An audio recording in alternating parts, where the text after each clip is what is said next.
Continuing with Lord Meher, page 746, volume 3. If you are convinced that I know more than you, why try to teach me? What right had Rustam to call a meeting to protest my order? Think about this for a minute. I order you to do something, and after meeting together, you pass your order and send a message to me through my brother Behram, claiming that I should cancel my order. Is this proper?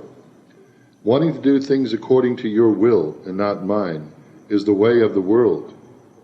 But it is not your fault. Very, very few surrender. I wanted outward entertainment for the children and self-realization for you. Christ did the same thing. To the masses he declared that God was above in heaven. To his outer circle Christ declared that he was God. But to his inner circle, he disclosed that they were God. Wow, that is beautiful. I'll say that again. I wanted outward entertainment for the children and self-realization for you. Christ did the same thing. To the masses, he declared that God was above in heaven. To his outer circle, Christ declared that he was God. But to his inner circle, he disclosed that they were God.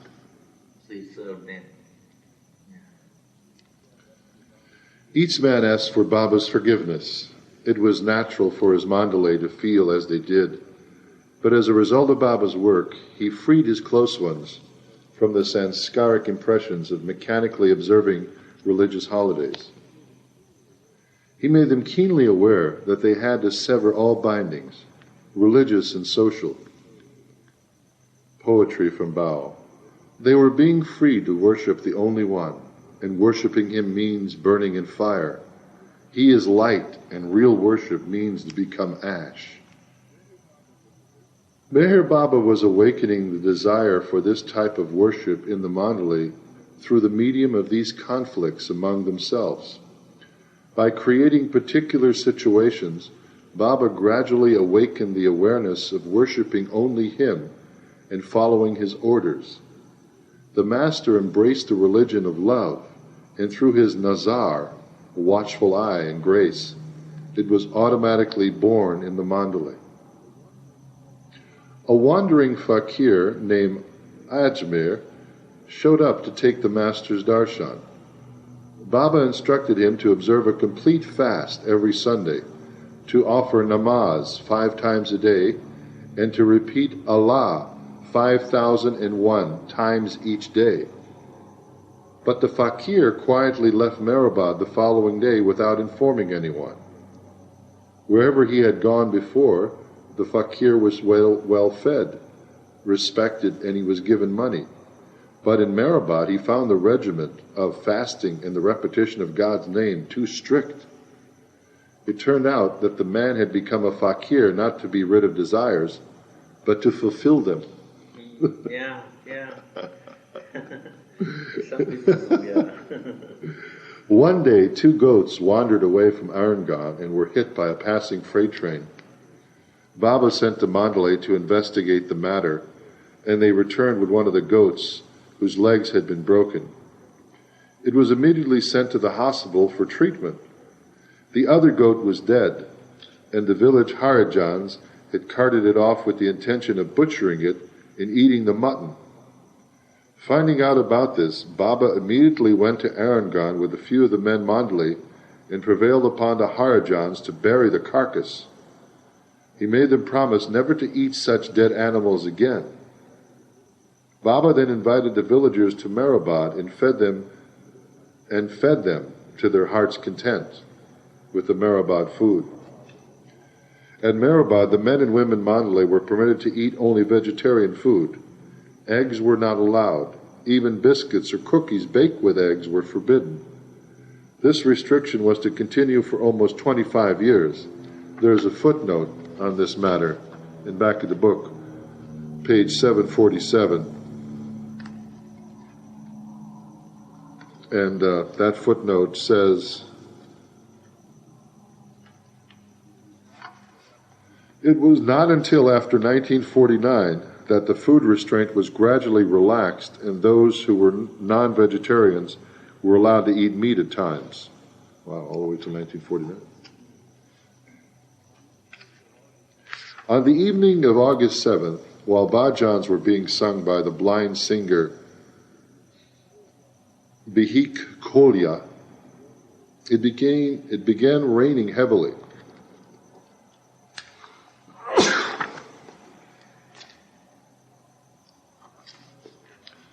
Not finding Bairamji among the gathering, Baba asked where he was, and on the pretext of going to look for him, he began running about in the pouring rain without even taking an umbrella. Baba found Bairamji and Gangaram Parwar taking shelter near the well and brought them back with him. All three were soaking wet and had to change their clothes. Baba gave both men quinine tablets, and after putting on Rustam's overcoat, he returned to his seat. The singing resumed, and Baba suddenly leaned over with a concerned look and gestured to Gulmai about her son. Rustam has fallen. He continued listening to the music, and Gulmai paid no special attention to his remark. She did not know that Rustam had left Ahmednagar to attend to some work in another town. The next day, Rustam arrived at Mehrabad and declared that his life had been saved by Baba's grace. The previous evening, as he and a group of persons were returning to Ahmednagar in a truck, they were caught in the rainstorm. Nearing what he thought was a shallow stream, he decided to drive the truck through it. In the middle, however, the truck got stuck in a deep hole filled with sand. Rustam jumped down to determine the exact depth of the stream, and he was almost overwhelmed by the force of the strong current. Standing in the rushing water, he was losing his balance when he caught hold of the mudguard and cried out to Baba for strength. With the help of the other passengers, he was pulled back into the truck. After some time, another truck appeared. With some difficulty, they boarded it and reached home, leaving the stranded truck in the flooded stream. Rustam would have been carried away by the rushing waters had he not caught hold of the mudguard. It was later discovered that this incident happened at the same time when Baba was walking about in the rain, looking for Bairamji. In other words, Baba purposely raced out into the rain to do the work with the divine, to save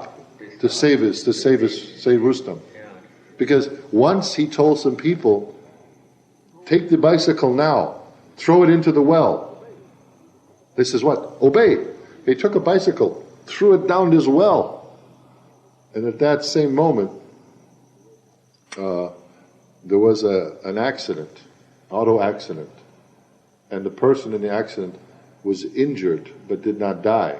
It was so severe accident. I guess other people died. And Baba later commented, it's in another chapter of Lord Mayor, I don't know which one, that the person basically, Baba intervened because he saw the situation coming. So he says, Maya took the bicycle instead of this life. In other words, he exchanged the bicycle for the life. You see, and the thing is, but those are things that only the master knows. Yeah, they follow me?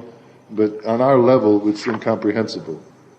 So Baba did the same thing here, going out into the rain, getting soaking wet,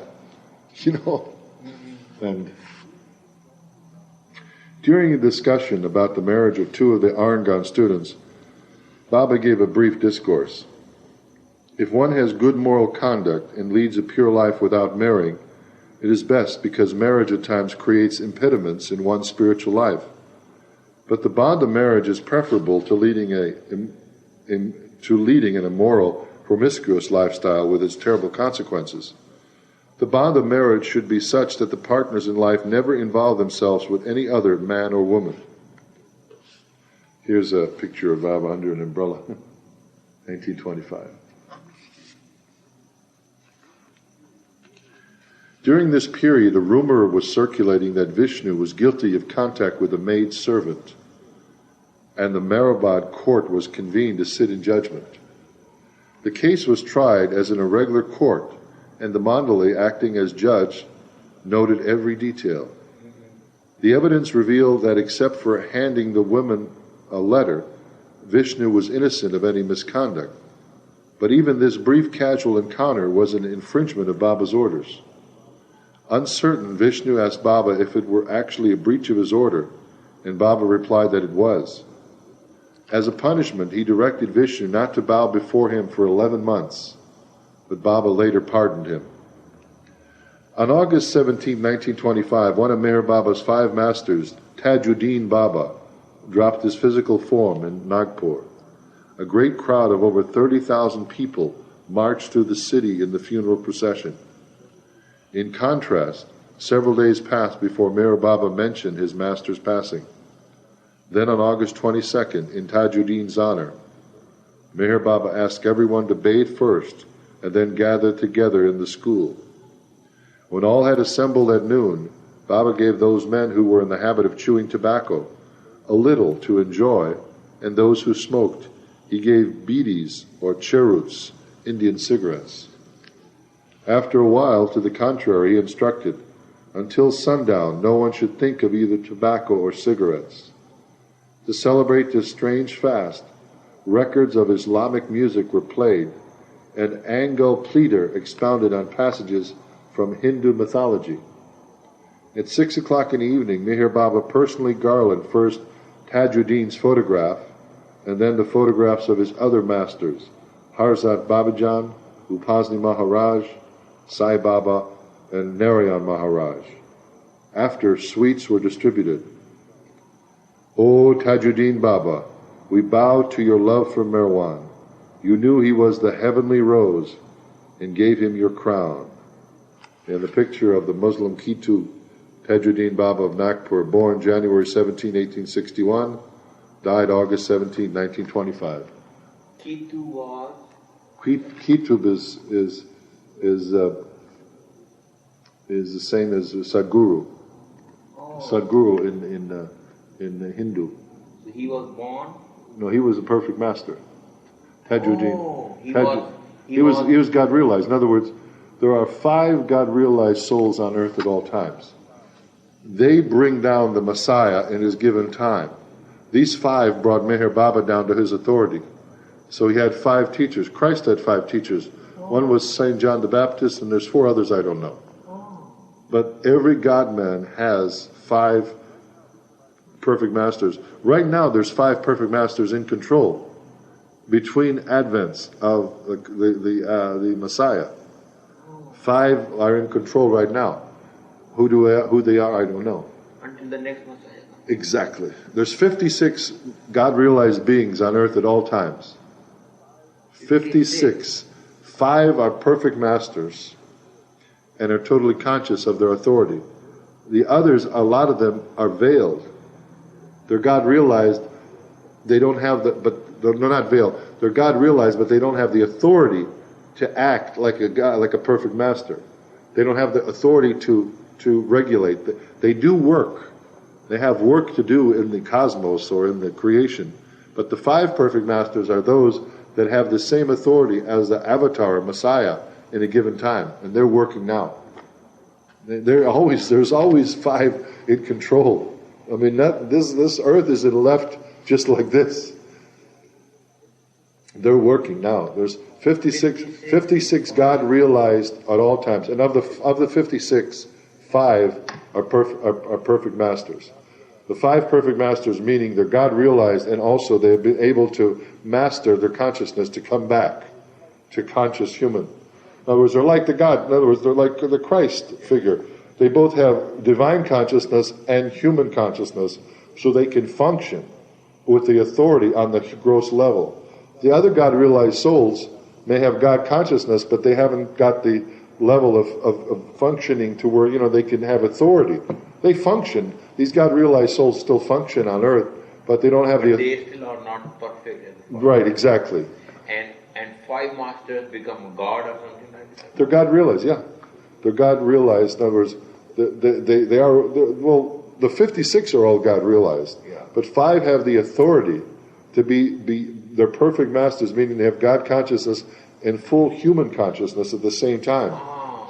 So in other words, because when you get God consciousness, you don't want to be connected. You don't want to be connected to this. You're gone, you know. So those that have this consciousness who are balanced like that, they have authority to work, and they have their meetings. They don't meet, you know, they meet on the planes. They don't have to meet in person. Now this Kitu was Hindu by birth. No, Muslim. He is a Muslim by birth. No, he's a Muslim. Tajuddin. Tajuddin. But his name is Kitu? Kitub is the same as calling it perfect master. Oh. It's the same. Kitub means perfect master. Okay. And he had 5 teachers. Meher Baba. 5 teachers. The 5 teachers were Tajuddin Baba, Harzat Babajan, the woman Muslim, who lived to be over 130. She was Muslim too. 2 Muslim. Upasni Maharaj, Hindu. Upasni Maharaj, Hindu. Okay. Narayan Maharaj, Hindu. Okay. Sai Baba, Muslim Hindu. Sai Baba is still alive? Shirdi, that's Sai Baba of Shirdi. Not the Sai Baba, this one. Oh. Not Satya Sai Baba. Sai Baba of Shirdi, 1905-6. He was Muslim, but he was taken under the guise of a Hindu master when he was a young boy.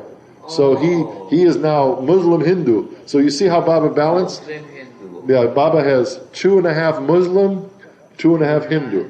Oh, I see. Born as Zoroastrian. And Baba was born Zoroastrian. Yeah. And so many of his Westerners were Christians. So the Christian, Of course. yeah, and so the Westerners came in Christian. So you had the Christian and Jewish. He had some Jewish people and Buddhist, I think. So he covered it. It is part of legend among Hindus, Tibetans, and Muslims that Jesus lived and died in India. Oh. On August 23rd, Baba remarked, "There is one secret about Jesus which the Christians do not know. When Jesus was crucified, he did not die. He entered the state of Navakalp Samadhi, which is the I am God state, without bodily consciousness. On the 3rd day, he again became conscious of his body, and he traveled secretly in disguise eastward with some apostles to India. This was called Jesus' resurrection. After reaching India, he traveled farther east to Rangoon in Burma, where he remained for some time. He then went north to Kashmir, where he settled. When his work was finished on earth, he dropped his body and entered Nirvikalp Samadhi permanently. Saints in India have verified these facts about Jesus' travels. Mankind will soon become aware of the truth, of the true life about Jesus." And there's a footnote to that end. And see, I was talking about that earlier with you. Page 752, the footnote says, "In India and Tibet, Jesus' legendary name is Asa Asaf. Isa Asaf. Isa Asaf. It is also recorded in the Quran, passage 4.157, that Jesus did not die on the cross.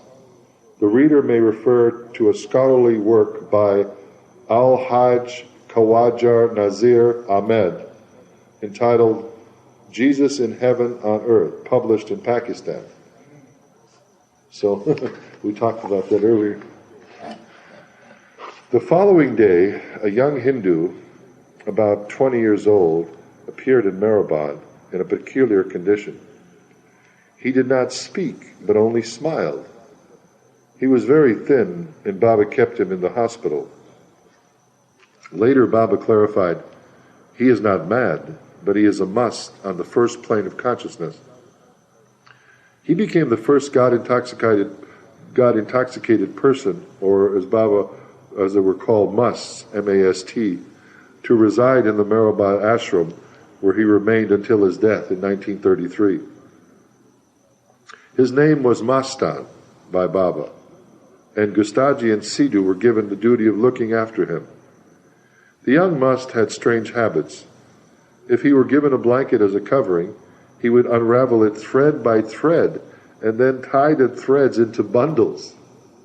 If he were given a ball, he would bounce it for hours until it was taken away from him. Whatever he started doing, he would not stop until he was compelled to do so. Poetry by Bao. The tavern of the Saki is invisible to the world, yet it is always known to those who drank that wine. The wine of his love was being poured. Mehrabad was a refuge for the god intoxicated. A large wooden sign with Mehrabad painted on it was erected on the property as a landmark to visitors and the villagers passing by.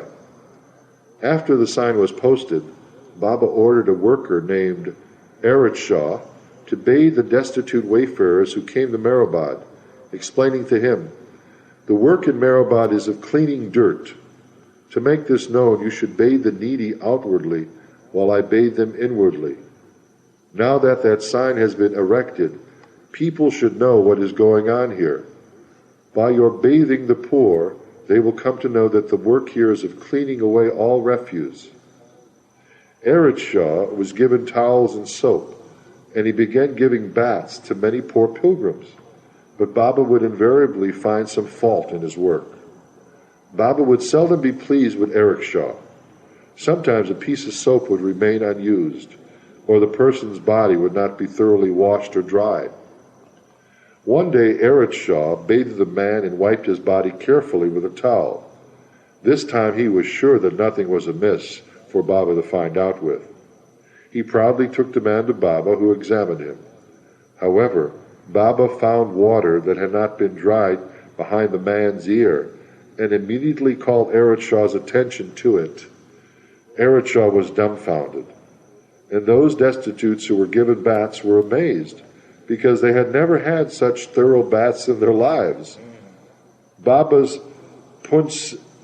punctiliousness represented his inner cleansing, and outwardly, though Aritshaw tried to be meticulous, he could not please or completely satisfy Baba. During this period, Baba found out from the school children that some were eating meat at home. He was upset, as this indicated that the children's behavior had not changed in the least, even after 6 months of his teaching and advice. He directed that Arjun stop feeding the offending children, and that henceforth they should be given nothing except clothes and books. They were also forbidden to take part in bhajans or in bowing down to Baba. The children from the other neighboring villages were allowed to continue eating in Mehrabad, but the nearby Arangon children were sent home for their meals. After the latter returned from lunch, Baba inquired about their food. Some had eaten only bakri and chutney, while others had eaten dried fish and eggs. Baba remarked, "I was about to serve a big feast today, but you made me so unhappy I cancel it." However, those who had only eaten bread and chutney were given food, and the rest were sent home in the evening.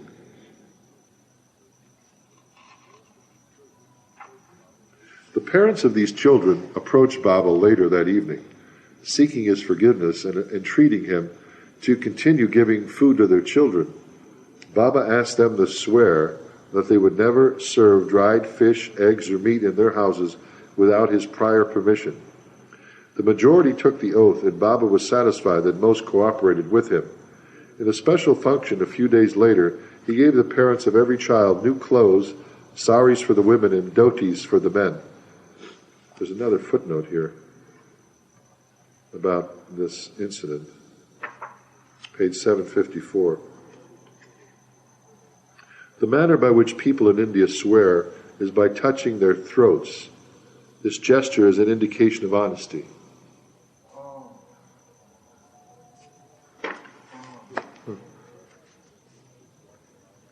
It so happened that news was brought to Baba that an indecent bawdy play was about to be staged in Arangon. Baba went there with the men mandali and explained to the villagers how the morality of women and children suffered due to such performances. In compensation, Baba paid the participants 10 rupees each, which they had spent on buying props for the show. and in addition gave them 30 rupees to enable them to erect a structure with a tin roof where they could sit and sing bhajans. Instead of stopping the show, he told them, do a different show. One evening, Ram Bhaiva, a young Hindu man of 22, came to Mehrabad seeking admission to the school. He said, I am fond of reading Ganeshawar, and my father does not send me to school and tells me to work the fields instead. He says that I am too old for school. Bhavia had left home with a few coins and only a few roasted chickpeas in his pocket. He had intended to come on to pilgrimage to Panhapur, but it was his great fortune to come face to face with Hanhare, the Lord God, instead. Baba kept Bahiva at Mehrabad and renamed him Balaram because of his innocent nature. There's another footnote about this name, page 754. I think it's still there. There's a second one. Bahola means innocent. Ganeshawari is a book of spiritual teaching by the Sadguru Ganeshawar, the youngest perfect master. He lived near Pune and his tomb is a few kilometers outside the city.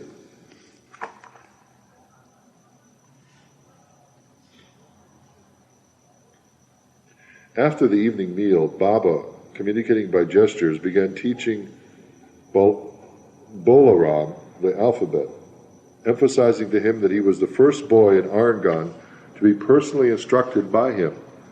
Baba assured him that whether Bolaram remained with him or not, he would continue making progress in his learning in spite of his age.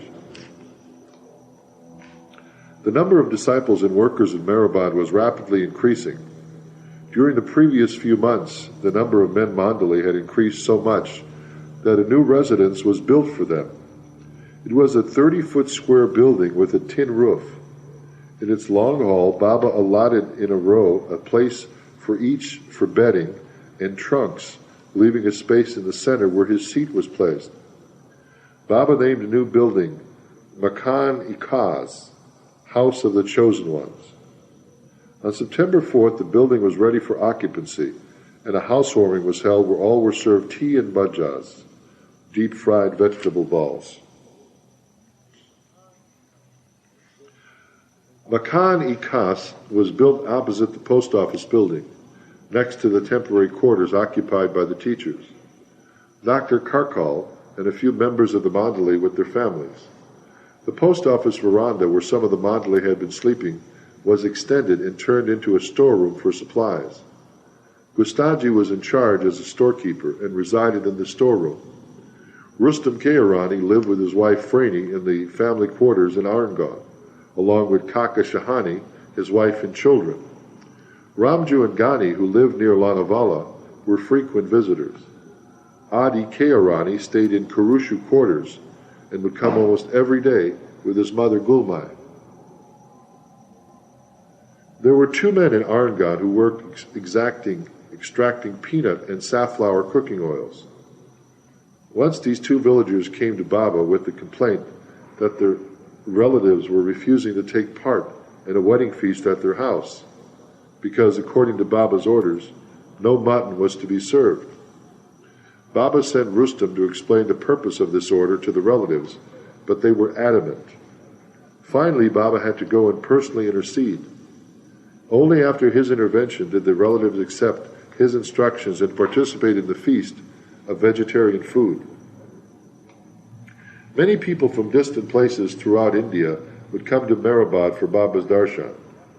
Thursdays and Sundays turned into regular festive occasions as throngs of people arrived. Although the gatherings were splendid, to accommodate the crowds and offer them adequate facilities, Baba requested that a dharmashala be built near the well. It was named Sri Upasni Sarai, Upasni Holy Inn, after his master Upasni Maharaj. Pilgrims could spend the night there, receive meals, and have their general health attended to when needed. The Upasni Sarai was inaugurated on Sunday, September 20th, and Baba directed Waman, the tailor, to deliver the opening address. When he stood up to speak, he was so nervous that he began sweating profusely. Despite much coaxing, Waman could not utter anything distinctly and began stammering. Finally, he haltedly spoke out one line congratulating Baba for opening the Dharmashala. Everyone cheered and enjoyed the amusing incident. Afterward, according to Baba's instructions, Vishnu explained the object and purpose of the pilgrim or wayfarer's inn, and all were given sweets as prasad. During this period, Baba's school chum Kodu came to reside in Mehrabad. Kodu was Mirwan's close friend, who had accompanied him to Shirdi to meet Sai Baba and Upasni Maharaj in 1915, and he would recount this story to the other men. He was put in charge of the water supply, and with the help of 2 servants, Kodu would distribute water to the Mehrabad residents for drinking, cooking, and washing. By then, he and his wife Naja fully accepted Baba as their master, and Baba would call their son, Dinshaw, his first disciple. On September 30th, because of the water duty, Baba nicknamed him Sailor, which he was called thereafter. Eric Shaw was a religious-minded Irani who secretly observed the tenets of his faith, reciting the Zoroastrian prayers and wrapping the sacred thread around his waist. In September, because of Eric Shaw's devout nature, Baba renamed him Peshotan, which was later shortened to Pesu by the Mandali. Peshotan was the name of a well-known high priest among the Parsis. Gangaram Pawar, the carpenter from Erangan, who had helped Baba when he first arrived in Mehrabad in 1923, would now spend his days in Mehrabad doing repairs. A Christian, Pawar would occasionally read the Bible in Marathi to Baba. Because he was quite old, he was nicknamed Ajoba, which means grandpa. September 30th, 1925 was a day of celebration in Mehrabad, for a son was born to Rustam and Freni. A few people came to celebrate the occasion. During a music performance, a Muslim began dancing and striking himself on the ground as if overcome with divine intoxication. Some spectators were highly impressed, thinking he was a fervent lover of God who was indifferent to bodily injury. When the singing was over and all had departed, Baba complained of unbearable pain in his body. 20 of the Mandali began vigorously massaging him, but the pain did not subside. Baba bitterly remarked, "I am suffering because of that Muslim's prancing and jumping." Pesu naively replied, "What a frenzy of love overcame that man." Baba snapped, "It was not love but a sham. Posing is the greatest sin, and God never forgives it. God is afraid of hypocrites and keeps himself at a distance from them." Pesu was surprised and asked, "Then what is love?" "Fire in the oven," answered Baba. "He who loves does not know that he loves. I have warned you to be natural and not pretentious. God cannot be fooled. He knows what you are. So what is the use of pretending to be what you are not?" Let's take a little break at this time. Thank you, Mala. We're on page 756 and beginning again.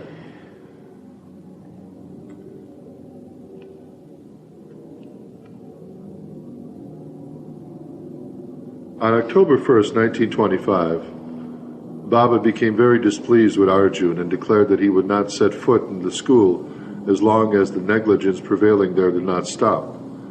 At 2 in the afternoon, Baba convened a meeting at which he stated, "We should either carry on with all these departments of the school, hospital, dispensary, and dharmashala in the proper way, or else they should be abolished. I find abounding negligence which pains me deeply." Before coming to a final decision, all went to Shoshani's house for their usual Thursday tea. After a game of Atyapatya, Baba retired in his jopti after 10 o'clock for the night. In honor of the birth of his son, whom Baba had named Falu, Rustam distributed 2 ladus, sweet chickpea balls, to each of the mandali, though Baba had instructed that only one be given. When the mandali were enjoying this sweet, they noticed Baba leave his jopti and began walking toward a Mendigar. The jopti was a considerable distance away from the mandali's quarters, and it was pitch dark outside. Baba was striding swiftly down the road, and the men ran after him. With hand signs, Baba gestured for them to go back, and they did. Baba went some distance further, across nullahs and fields, later returning to his hut. The next morning, Baba was in a pleasant mood and inquired about each man's health. However, during his inquiry, he came to know that each of the mandali had eaten 2 ladus the previous night. He was very annoyed and wrote, "All of you should now completely stop the work in Mehrabad. What is the worth of your work when you have no value for my words? You work like mules the whole day, but if the work is not done according to my wish, it is meaningless. There are many in the world who also labor hard, but do so as I say, but to do as I say is quite a different thing." Showing his disappointment, Baba again started walking toward a Mednagar, but after going a short distance, he sat down under a tree. When the mandali approached him, he ordered them to go back, threatening to stone them if they came any further. Silence reigned in Mehrabad as all work ceased. At 3 in the afternoon, Baba sent word through Baramji for all to resume their work, though he remained seated under the tree. Soon Baba sent another message that all should continue doing their duties in his absence, and he would be leaving for an unknown destination by evening. Hearing this, the mandali gathered together and decided to approach Baba and attempt to rectify the situation. The mandali and school children had been awaiting for the master's presence since early morning without taking food or water. They all walked to Baba and entreated him to return. Baba gestured, "When you break my order and eat 2 ladus instead of 1, how can I trust you? If you fail to follow such a simple instruction, what is the point of your staying with me?" They beseeched him for his forgiveness, and he finally granted it. An inner peace stilled the air.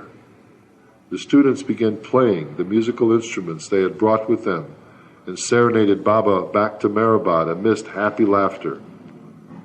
A serious situation turned into a joyful one, and yet all were taught a lesson in obedience which they could not forget. Poetry from Bao. What lengths the Master would go in stressing obedience. To obey him was to submit to the will of God.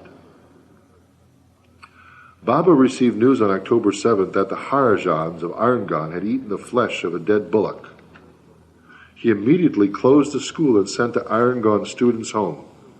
In the afternoon, Baba was informed that the parents of the children who had previously taken the oath had not eaten the flesh. So the children were called back, and Baba walked to Irongon. There he jotted down the names of those who had consumed the meat. The following day, all the villagers whose names Baba had noted came to him. They promised Baba again never to touch the flesh of dead animals, and further promised to bury any carcasses they found beyond the village limits. In return, Baba promised to pay each one 5 rupees for every dead animal's skin, because by burying the animal they would be losing this income. I see. He gave them 5 rupees because they could have got money for the animal. So by burying the animal, he gave them 5 rupees instead of them selling the animal meat. He gave them. So in other words, he said, don't eat the dead meat of something that was killed by accident. Any animal that was killed by accident, he did not want them to eat. He wanted them to bury it because it had bad impressions that he figured, the accident trauma would come into their physical being. You pick up the animal impressions. That's why he didn't want them to eat the meat.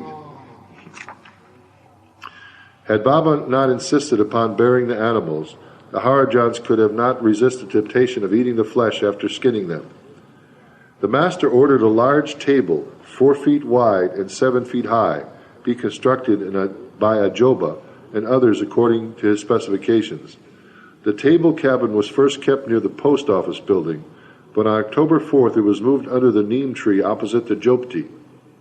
The wooden table cabin was built in such a way that there was just enough room inside for one person to sit. The hand-grinding mill was affixed to one side of the table, where Baba, along with his brother Jal, would grind corn each day. During this period, Baba did not reveal what he was writing in his book or allow anyone to read its contents. The book was his secret work, which he had begun writing in the Jopti on July 13. Although he wrote in the mornings, after his supervisory duties were over, he would sometimes retire to the Jopti and continue his writing during the day. On October 11, Baba left the Jopti and moved into the table-shaped cabin. From that day on, his continual writing was confined inside that strange cabin.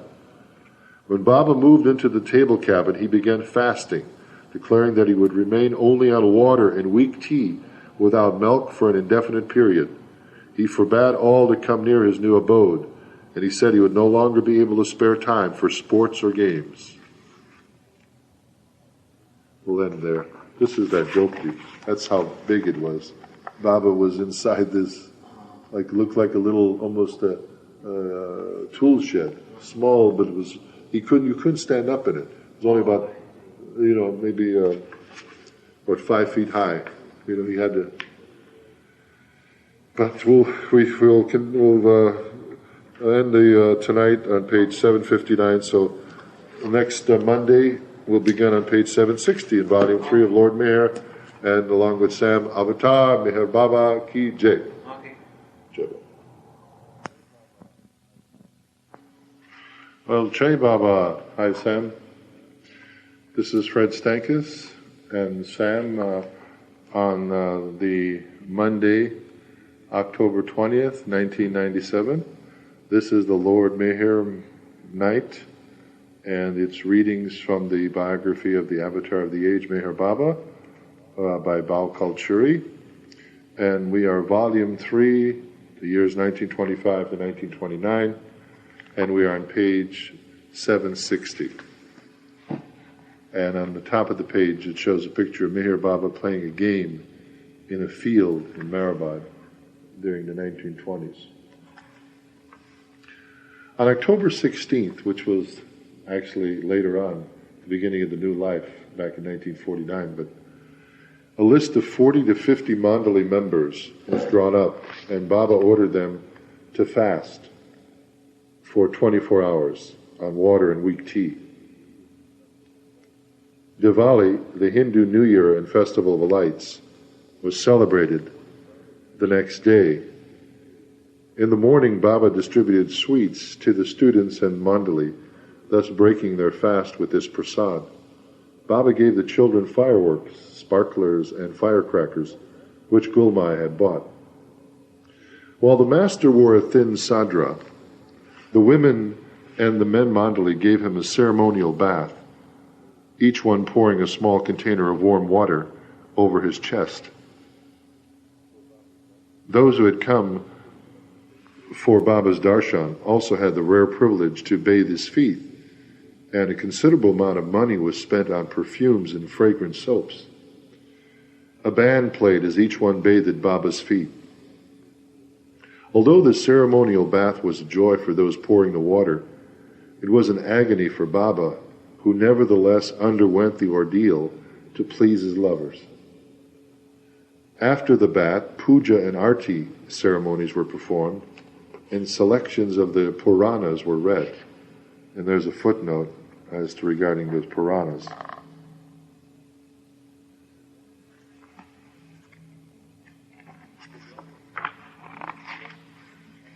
The Puranas are selections from the classical 18th volume, that's the 18-volume Sanskrit epic Mahabharata, describing the dynastic struggle and civil war in the kingdom of Kurukshetra during the time of Lord Krishna.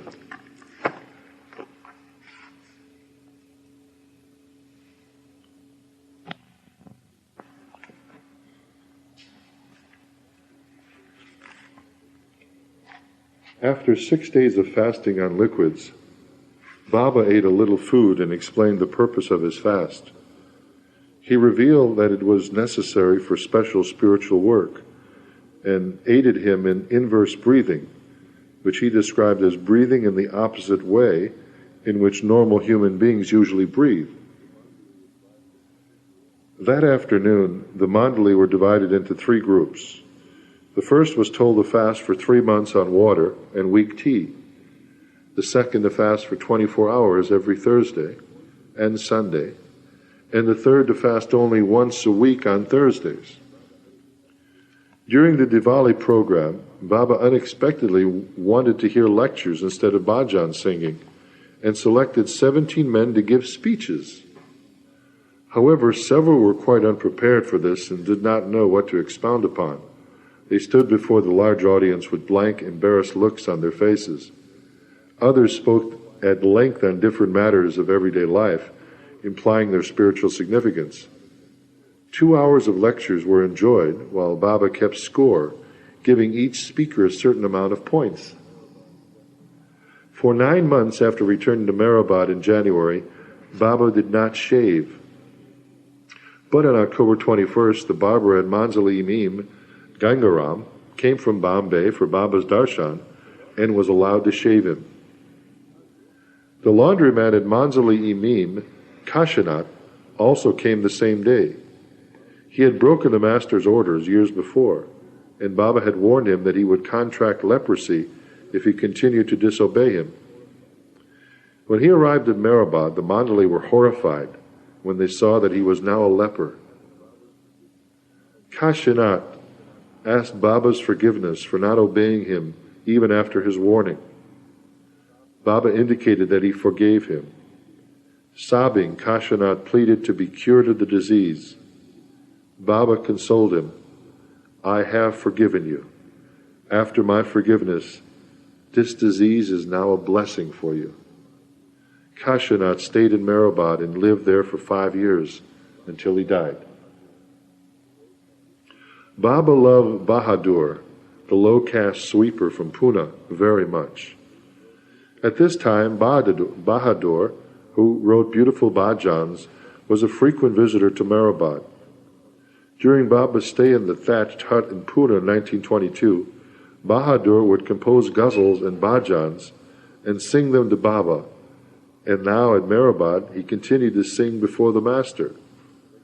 Baba would openly show his love for him, make him sit by his side, and then ask, "Have you composed something new? Sing it to me, sing it." And Bahadur would very happily reveal his latest poetic composition. One night, Gustaji blew his whistle, signaling danger. The men mandali immediately ran out of their quarters, carrying sticks in their hands. When they inquired what the problem was, Gustaji explained, "It was nothing serious. A rat was seen running through the women's quarters, and one of them started shrieking. So I blew the whistle." All the men laughed as the seriousness of the incident dissolved into a joke. Different men would keep watch each night during this period, and Gulab Shah, who had come to stay at Mehrabad, was appointed in charge of this duty. Chuggan would help him and keep watch at night. Once Chuggan fell asleep while on duty, and Gulab was very upset with him. Sarcastically, he advised, "If you feel sleepy, why don't you apply chili powder to your eyes?" Chuggan took him seriously, and the next night, to avoid falling asleep, he sprinkled a little chili powder in his eyes and soon began crying aloud in pain. Hearing Chuggan in pain, Baba himself washed his eyes with cool water, but the burning and swelling did not cease for several days. He put chili powder in his eyes. Oh my God. After fasting for 6 days, Baba began eating very small quantities of food on occasion, but on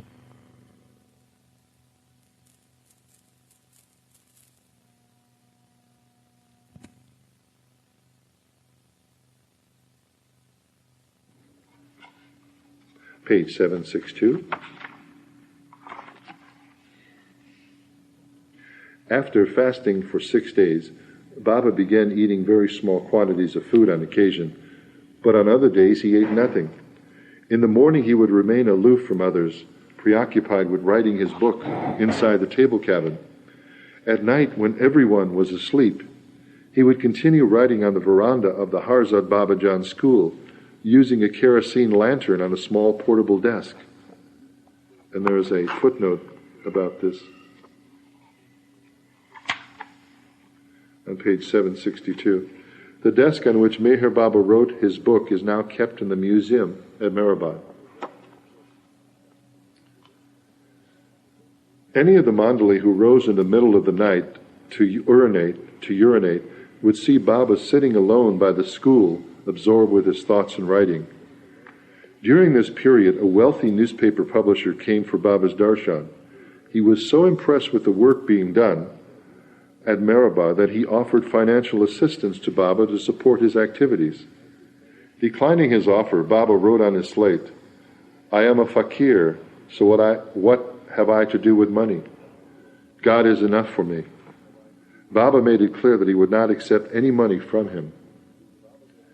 On Hindu holidays, Arjun Supakar would fix a bathing schedule for Baba, and hundreds of people would each reverently pour a pot of warm water over Baba's body to sanctify the occasion.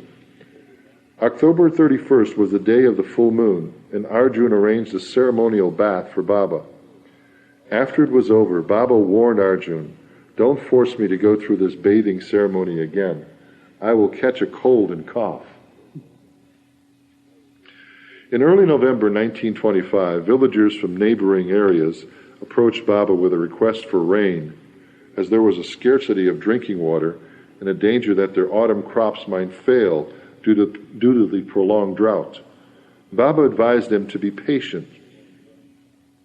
On the night of November 10th, after a day of exhausting activity, Baba was in the midst of a discussion with the mandali near the table cabin when the villagers returned. Again they beseeched him for rain, and after Upasni Maharaj's arti was sung, Baba ordered a pit to be dug and a duni, or sacred fire, to be lighted. The fire was started at 11 that night. Afterward, Baba informed the villagers, "God has heard your prayers. Now go straight home." Although there had been no clouds in the sky prior to the lighting of the duni, an hour later a heavy rain fell. The rain showers lasted for 15 hours, and the villagers' crops were saved. The next day, Baba asked each of the mandali to compose a poem about the duni. The school was closed for the afternoon, and instead the poems all were read aloud. Rustam won first prize, Padre second, Pandoba third, and Kisan, the schoolteacher, won fourth. Brother Jal also wrote a good poem and was complimented. It was entertaining to hear these rhymes, each man reading his poem dramatically as if he were a great poet. And there's a footmark from this one too, 763. Each man would explain his poem's meaning. However, except for Rustam's and Padre's compositions, none had any deep meaning. Padre composed this poem which Baba liked. "O Sadguru Meher Baba, only you are our support, master of both worlds, powerful savior of us all. In the year 1925 of this 20th century, you declared the evils of the world will be destroyed. The date was the 10th day of the 11th month of 1925. At 10:30 p.m., you called your lovers near and announced that the duni was to be lighted. All arrangements were made, and we proceeded to your jopti. We lit the duni, the companion of all rishis and munis. My mind was full of thoughts, but I couldn't understand nothing, except to save us from the rounds of births and deaths, during which we suffered greatly and were beaten by nature. Our powerful Sadguru came into our lives to rescue our souls, and the duni was meant to burn up all our sins. The Beloved had the duni ignited because of the burden of our acts. O duni, you carry a much deeper meaning which I am incapable of comprehending." Sailor penned this short rhyme. Ladies and gentlemen, listen carefully to what I say. Last night we lit the duni, and afterward a heavy rain fell. All saliks love to light the duni. It is their habit. It is quite difficult to explain. It is all your glory. Now, with your permission, I take your leave. I am unable to describe any more. Sailor says this is the first time in his life he has ever composed a poem. Baba immediately composed these lines about the duni in Gujarati, with a few Hindu stanzas included. This was by Baba. My pen has not the strength to sing your praise. At the first glow of your flame there was rain. How marvelous is your gift. To cool your radiant blaze, God Himself, in honor of you, showered rain for hours on end. May you come to the rescue of thousands. May you receive the blessings of the poor. To those who pray to you, may you give protection. You have the attributes of a wali, or a saint. He who loses himself in you becomes like you. Wonderful is your effect. Wonderful is your play. Wonderful is your nature. Yours is the gift which nurtures or destroys. The seed you fructify, while the tree you uproot, both are your blessings. One who uses you with care can cook hundreds of dishes, but to the ignorant who treat you carelessly, you are a calamity. You are like the wali, full of viruses as well as faults. You make one swim and another drown. Such is your nature. The whole region of Ahmednagar was without water, but at the perfect time you rewarded the labor of the farmer. In the form of fire you were hot. By becoming water you were cool. As those near you were warmed by your flame, so also was the world made happy by your light. When you have surrendered to Baba, let your lips be sealed. Brave are those who serve at the feet of the Sadguru. Limitless is your greatness, O Duni. Only rishis and munis can fathom you.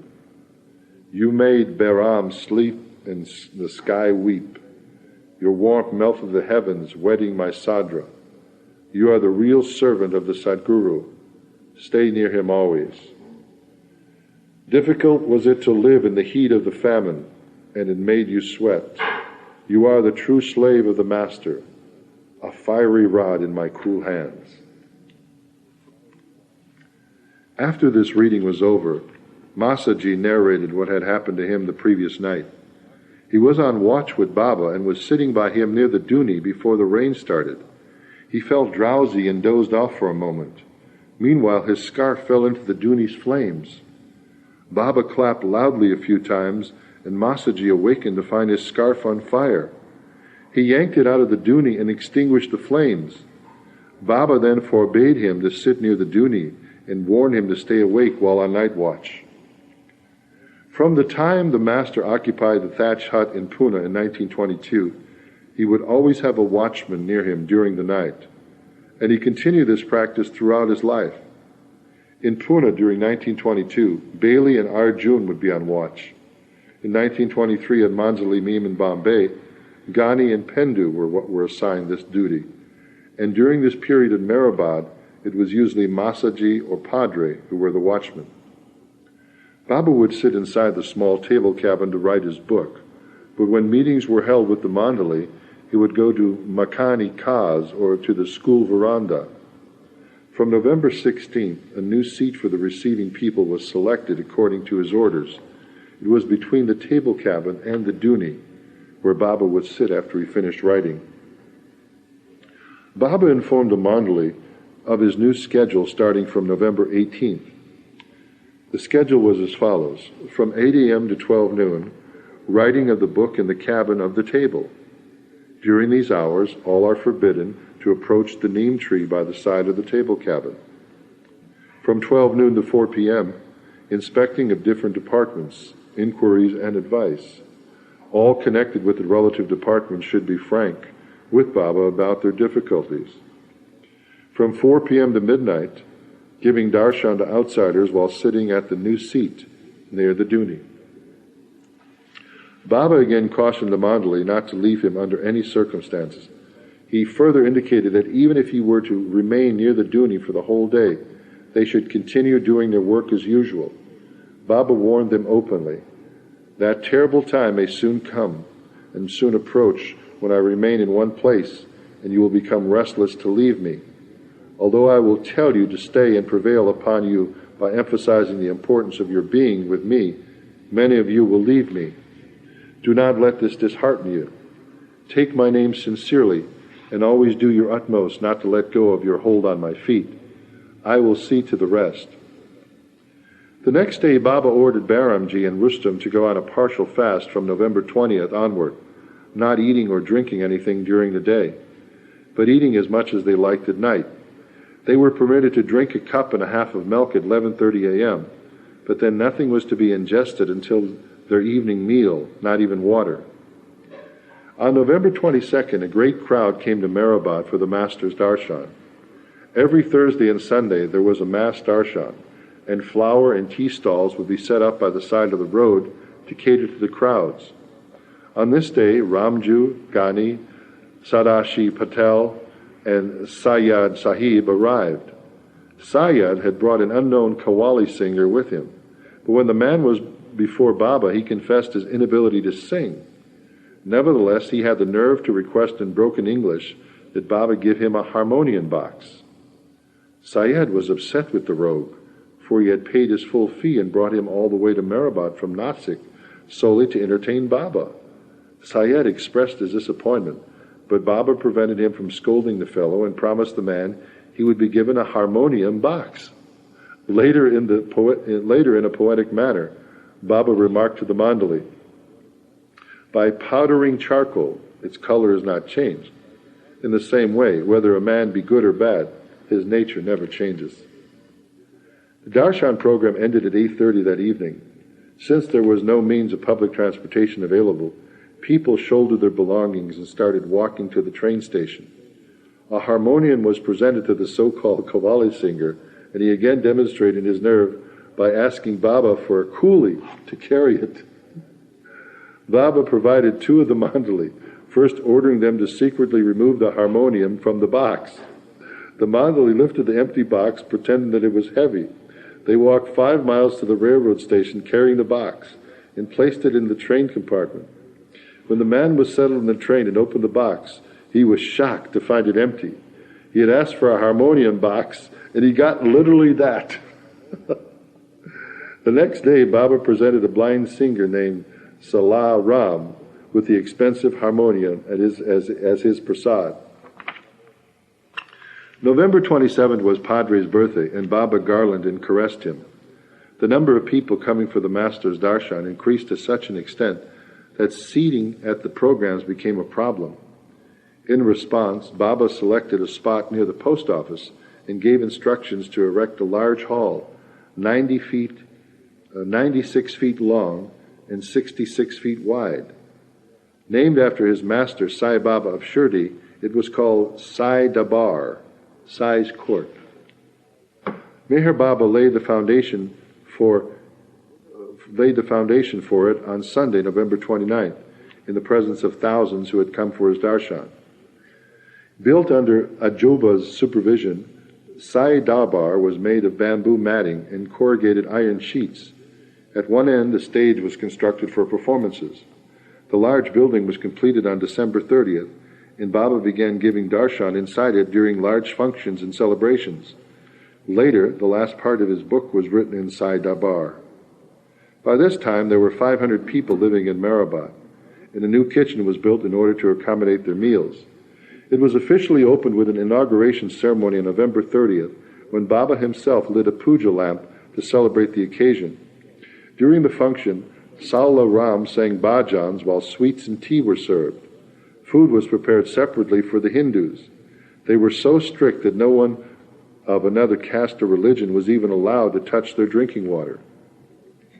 On one occasion, while discussing false Mahatmas and saints, Baba pointed out in a warning tone, "Those who pretend to be divine personages or spiritual masters and who have an eye on the riches and women of others should be cut to pieces.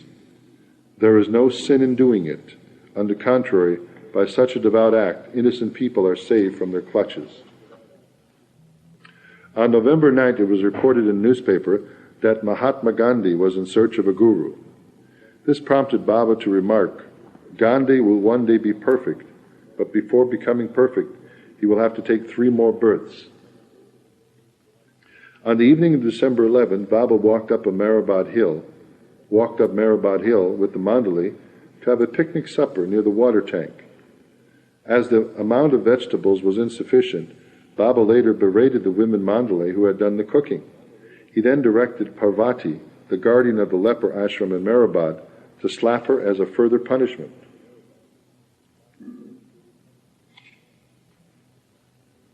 After the meal, Baba explained to the mandali, beware of anger. The anger of a Sadguru is beneficial to those connected with him and to others, but the anger of an ordinary man is harmful.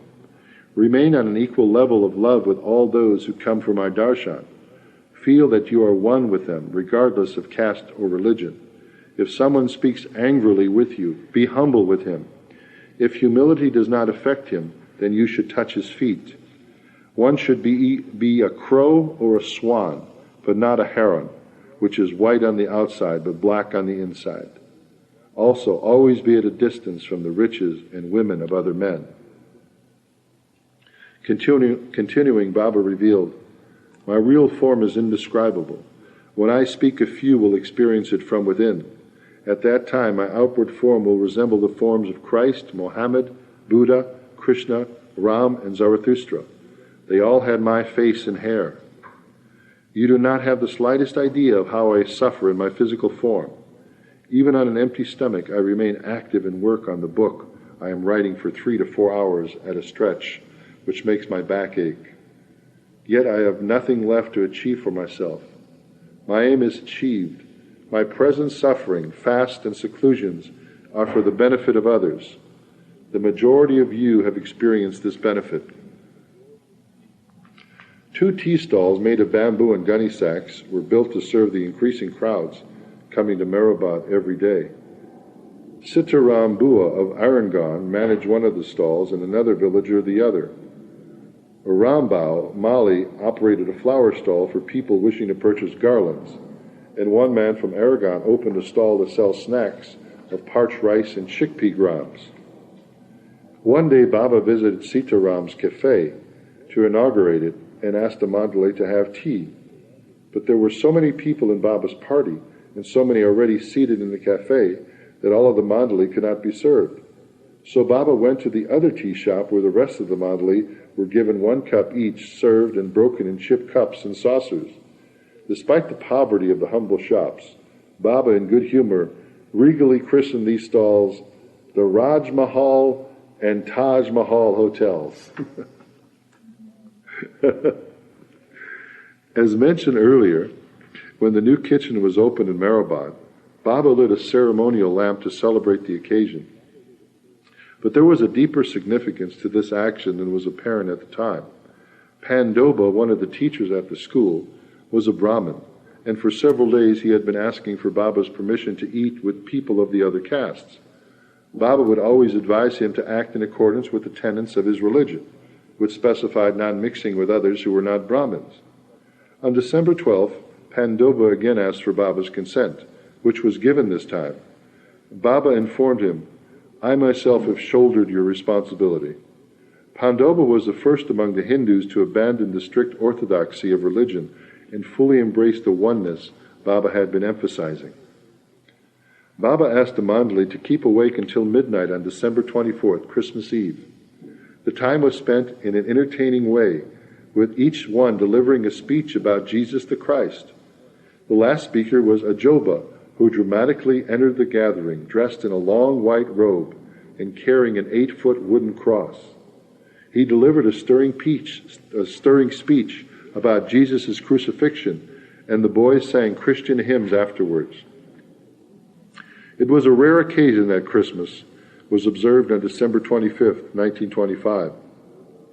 In Makan-i-Khas, Baba distributed prasad of sweets, teas, and bhajia to the mandali. teachers, students, hospital patients, and pilgrims. Atyapatya was played until 11 a.m., and other games were played in the afternoon. Later in the evening at 10 p.m., a kirtan singer performed. To manage the growing estate at Mehrabad, a committee was formed along the lines of the Gutta in Mandali. It was named the Circle Committee, and the chairman, vice chairman, and secretary were Rustam, Baramji, and Vishnu. Among the committee members were Anna, 104, Arjun, Gulab Shah, Kisan, Brother Jal, Kaka Shahani, Muruti Patel, Masaji, Nisel, who was a teacher, Padri, Pandoba, Pendu, and Pesu. Abdullah Karim was made a servant, and Taibali was appointed an orderly. There's another footnote here on page 770.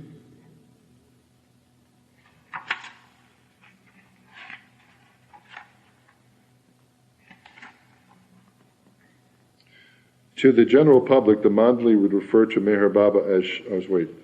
Taibali was a man from Pune who was working at the Mehrabad, was working in Mehrabad then, so that's who Taibali was. Rules were made for the committee to abide by, and Baba's personal inspection of the Circle's committee daily activities continued. One of Rustam and Baramji's duties was to meet each person before he or she took Baba's darshan. They were to ascertain the reason for the person, or the reason the person had come, whether for material help, the cure of some disease, or for answers to spiritual questions. There was such a demand for darshan that if each person had been allowed to speak with the master, there would not have been time for Baba to meet anyone. Hence, Rustam or Baramji would first question each one, "Why have you come? Did you wish to ask Shuri anything?" So Baba was called Shuri. To the general public, the mandali would refer to Baba as Shri, S-H-R-I, His Holiness. This title is a common term in India for gurus and saints. When the person approached Baba, Rustam or Baramji would inform him of the person's purpose or reason for seeing the master. This manner of introduction disclosed everything that was troubling the person and quickly brought whatever he or she was thinking out into the open. During this period, Baba frequently visited Nusawan Sata's residence at Akbar Press in Ahmednagar. Nusawan had 4 brothers, Meherji, Jemi, Homi, and Pilu, and 4 sisters, Banu Karawala, Gaimai Jesawala, Gula Sata, and Shireen Damayanna. The whole family was devoted to Baba. Even though Nusawan's sister Gaimai lived in Nagpur with her husband Bairam Jesawala, she would come regularly with her children to Ahmednagar during their Christmas and summer vacations. It was during the Christmas holidays in 1925 that Gaimai had the opportunity to meet Meher Baba. Gaimai arrived in Ahmednagar with her children, and shortly after the whole Sata family rode to Mehrabad in Tongas. Baba was sitting by the table cabin at the time and saw the group approaching. It was evident to Gaimai from her first glance that Meher Baba was functioning at a higher level of existence. Bauji's poetry, in the Master's universal mind, with his divine eye, he scans the whole world from a single vantage point. From his very first contact with the Satha family, Meher Baba had been waiting to forge this inner link with the Jesawala family. From a distance, Gaimai noticed Baba sitting under the tree. Thinking that Baba would be displeased to see the horse straining with so many passengers, Gaimai told her son Erich to jump down from the tonga. As Erich did so, he slipped and fell, grazing his elbow, which began bleeding. He followed the tonga on foot.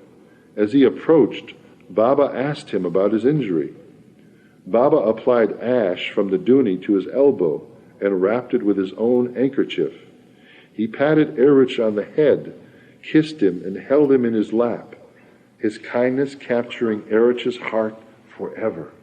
Erich, by the way, became one of Baba's closest mandali. And today he still is alive and tells stories. He's nephew, right? No. No, Well, let's see what it says here. But he was a young man. Erich Jesawala was then 9 years old, and he was destined to become one of the Master's most trusted companions. He would visit Baba occasionally and joined him permanently 11 years later in 1938. So he was only 9. So he joined him when he was 20. His sister's son. That's right, yeah. Nephew.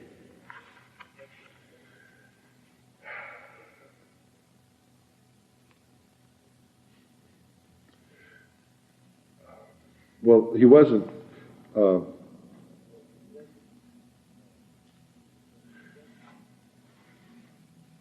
Well, these were the relatives. Yeah. They were devoted to Baba. They were not related to Baba. Oh, They were. This Erich wasn't related to Baba because Erich was from the Nusawan, Gaimai.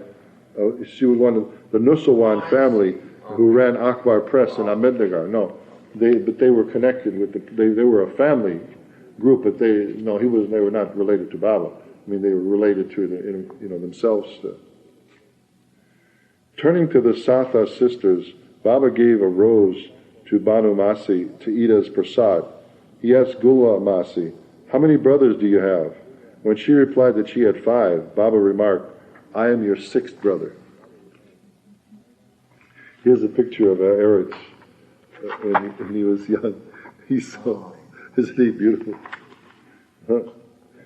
Erich is something. He was 20 years old when he came to Baba. He was 9 when he met him. I'd love to ask Erich. See, I didn't know this about Erich. I'd like to ask him sometime when I'm in India a little bit more if he could remember.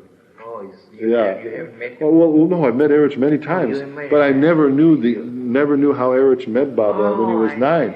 I had never heard that one. Anyway. Mihirji Sata asked Baba how he could recognize a saint. Baba wrote on his slate, "To recognize a saint, you must first be a saint." This was an auspicious day for Gaimai and Erich, for it was Meher Baba's first contact with the Jesawala family, with whom he established a lifelong connection. On January 7, 1926, Meher Baba gave this message to the mandali about service to the destitute people. To help the poor, the needy, and suffering people is service. Such persons give us the opportunity to serve them, and we should be thankful to them. While performing such service, we should not have the least thought of the self. Only then can it be called real service. If you think you are obliging those whom you serve, then it is not service, but an act done with an ulterior selfish motive. If someone abuses us or insults us and becomes the cause of our suffering, or if we are harassed in any way, we should bow down to such a person instead of reacting angrily with him, because he is the means of wiping out our sanskars. This is what Jesus meant when he said that if someone strikes you on the right cheek, offer him your left. An example of the mandali selfless service was found in the case of a Harijan boy named Kashinath. He was admitted to the Meribah hospital in a very serious condition. Baba sat by his side the whole first night he was there, January 7th. Soon after, Baba called the boy's parents from Devalgyan village and revealed, "I am the ocean, and human beings are like bubbles in the water. When the bubble bursts, or a person dies, it disappears, merging back into the ocean." The parents were nervous about their son's condition, but Baba assured them that the boy will be all right. Baba would go to the hospital frequently to check on Kashinath, giving Dr. Karkal certain instructions about his care. Karkal diagnosed no real hope for the boy's survival and depended entirely on Baba's advice. As Baba instructed them, Padre, Pendu, and Karkal did the best to treat the boy, and due to their efforts, Kashinath gradually overcame his affliction. When the boy fully recovered, Baba was very happy and rewarded Karkal with a silver cup and Padre and Pendu with woolen scarves. Sweets were distributed, and it was a day of rejoicing in Meribah. A former attorney from Pathardi had devoted himself to certain practices and had become a yogi. One day he came to Mehrabad for Baba's darshan. He wished to question the master about spirituality, and Baba agreed to answer all his questions. He expressed that he wanted to write out his questions to ensure privacy, as many were present. Baba agreed. The yogi was given a slate and began writing. Simultaneously, Baba too started writing, sitting opposite him. After finishing, the yogi handed his slate to Baba, and Baba handed his to him. Upon reading Baba's slate, the yogi was dumbfounded. On it he found written all the answers to his questions. He was highly impressed by Baba's omniscience. The guy's writing the questions, Baba's answering. After he left, Baba remarked, "This is the first time I had the whim in a long time to read and express a visitor's thoughts, although I frequently do in the case of the mandali, as you all know." Sometime earlier, Mohan Shahani had written an arti for Baba in Marathi, which was being sung at all the gatherings. The mandali, however, wished to have an arti composed in Gujarati, and so Baba told them to write one, but none of the songs satisfied Baba. Finally, on January 11, 1926, Meher Baba wrote his own arti called Bujave Nar, which later became known as the Gujarat Arti. I know, it's beautiful. Marin's just singing in the background as we get the footnotes. That's that's Baba's arti. And that was page 773. Although this Gujarat arti was composed in 1926, it was not sung often at that time.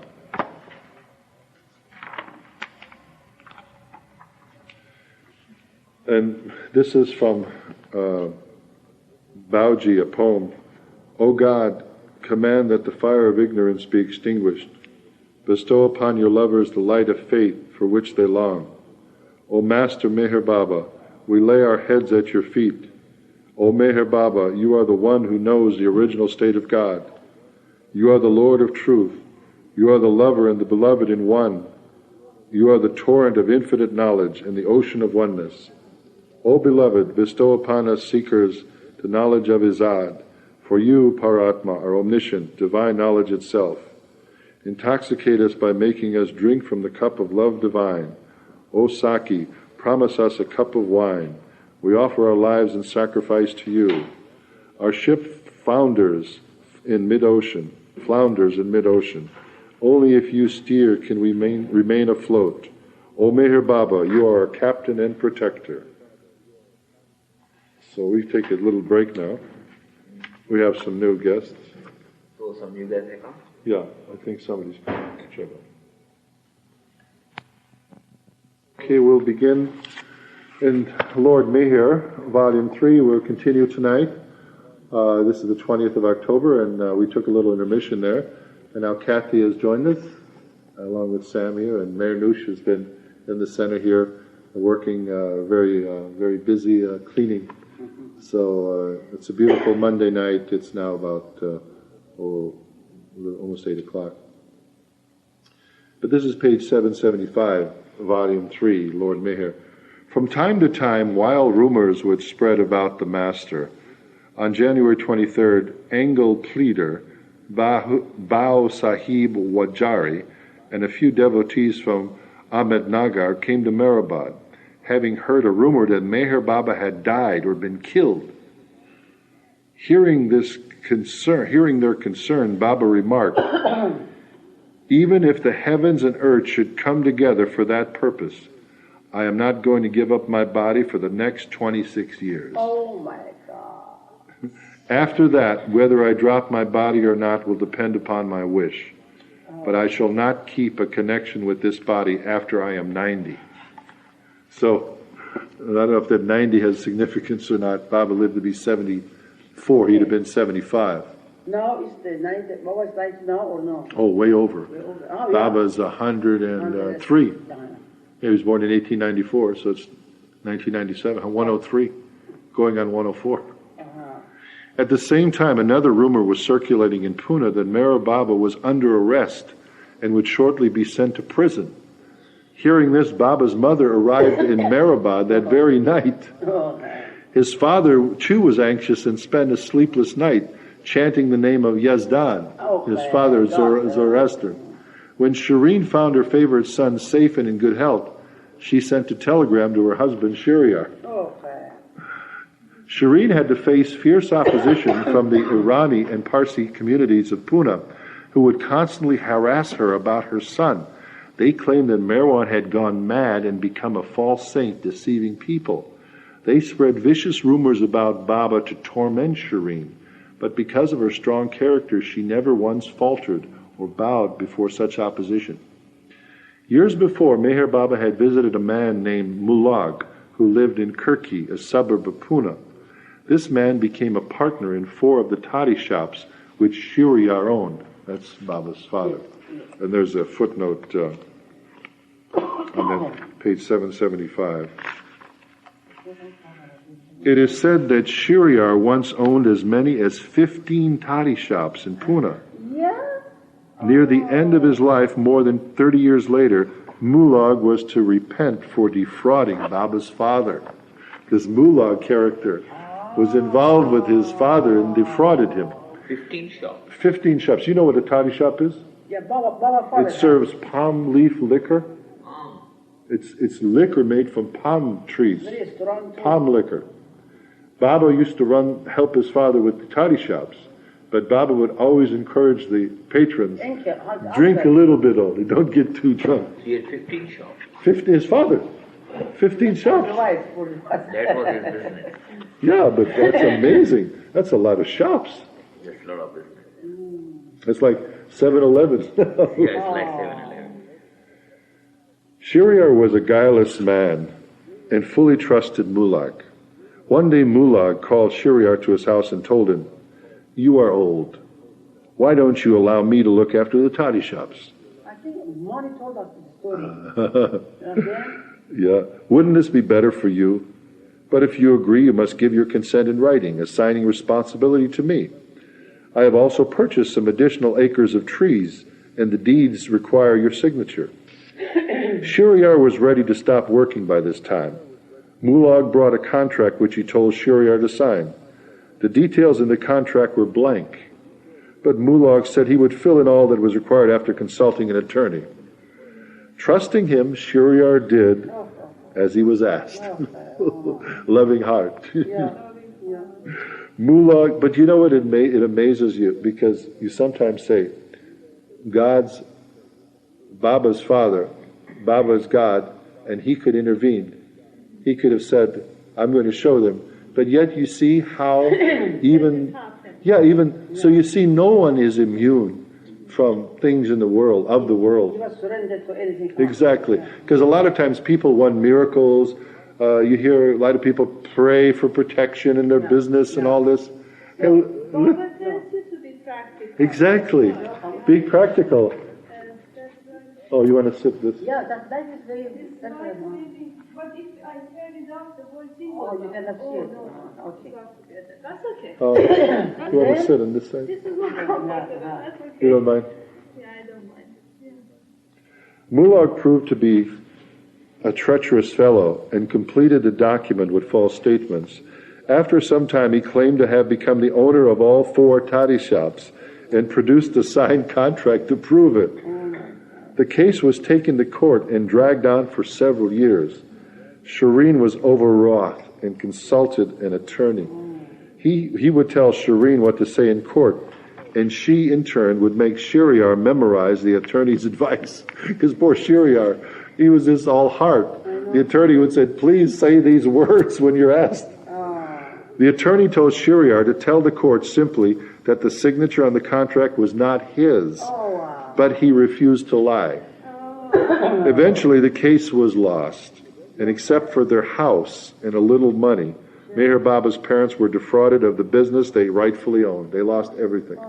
He almost took their house.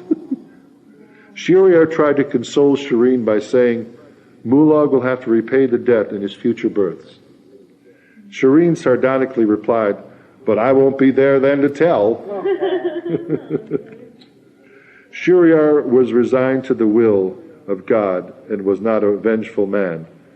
Through a friend, he sent this message to Mulak: I forgive you fully for what you have done. If there ever becomes a time when you wish to ask my forgiveness, I may be dead because I'm already an old man. So remember, there will be no reason for you to ask my forgiveness, as today I have completely forgiven you. It is now a matter between yourself and God. Wow! What bravery! Big heart. Oh, Generous what a heart. big heart, but what a strong man. How many people could do that? How many people would be vindictive and vengeful? And one day, watching somebody came very sick, very bad, by money, by Baba, and then they know it's the same man. Now you read it. Mulak, yeah. But there's a footnote here. Maybe this tells you what happened to him, because like you said, this is between you and God.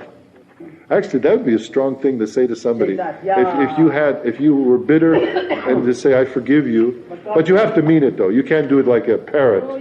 You have to mean it like you say, I'm going to copy this and give it to somebody. You have to mean it. Yeah. And so it says here.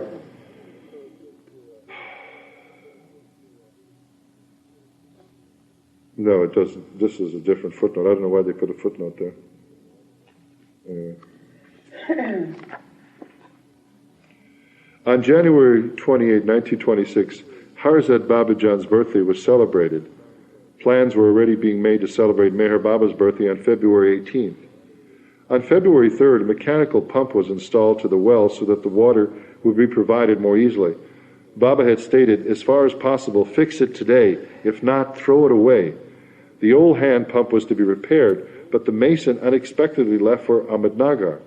When Baba came to know of this, he completed the work himself with the help of the men, and the new pump was installed by 9 o'clock that night. What versatility. Baba just jumped in there and fixed this electric pump. The man Baba had saved a few years ago from suicide, Chanji, was a frequent visitor to Mehrabad, commuting from his home in Bombay. From February 9, 1926, Chanji began living at Mehrabad as a permanent member of the mandali.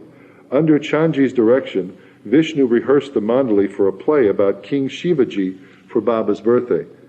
Here's a poem from Baba. He had once been Shivaji and led his followers in war. He fought another war, but it was a battle against ignorance and the forces of Maya prevalent in the world.